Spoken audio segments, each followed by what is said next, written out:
The start of a new year. A blank slate. A time for fresh starts and new beginnings. We humans have been marking this occasion for a very long time. The urge to celebrate the turning of the year is ancient. It stretches back thousands of years.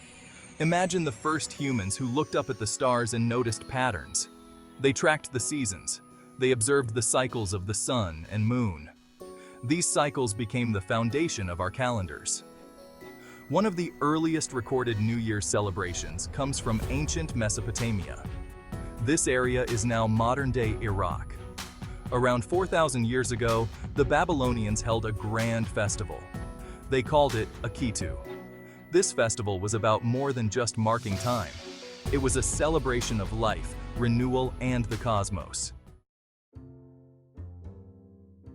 Akitu was a 12-day festival filled with rituals and festivities. It began in March. This coincided with the spring equinox. The spring equinox is when day and night are roughly equal in length. For the Babylonians, this marked the start of a new year. The world was coming back to life after winter. Crops were being planted. It was a time of hope and optimism. The Akitu festival was a grand spectacle. People would gather in the streets. They would participate in processions and ceremonies. They honored their gods. The most important god was Marduk. Marduk was the patron god of Babylon.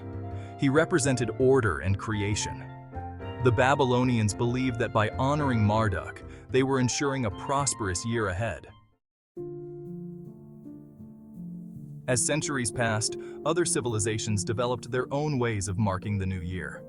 The Roman calendar originally began in March, like the Babylonian calendar. Their calendar had only 10 months. This early Roman calendar was chaotic and inaccurate. It didn't align well with the solar year. This meant that the calendar would drift out of sync with the seasons. Imagine celebrating the new year in what felt like the middle of summer. Something had to be done. Enter Julius Caesar. In 46 BC, Caesar decided to reform the Roman calendar. He consulted with astronomers and mathematicians. He wanted to create a more accurate system. This reform led to the creation of the Julian calendar. Section 4. The Julian Revolution. The Julian calendar was a major improvement. It had 365 days in a year. It also included a leap year every 4 years. This helped keep the calendar year aligned with the solar year. This was a major accomplishment. The Julian calendar also moved the beginning of the year. It was changed from March to January. This change had a lasting impact. It cemented January 1st as the start of the new year in Western culture. But why January? This month was named after the Roman god Janus. He was a fitting choice for the start of the year. We'll delve into his story next. Section 5. Janus. Looking back and forward. Janus was a unique god. He had two faces. One face looked back into the past. The other looked forward to the future. This duality made him the perfect symbol for the new year. It's a time for reflection and anticipation. We remember the year gone by. We look ahead to the year to come. The Romans believed that Janus held the keys to beginnings.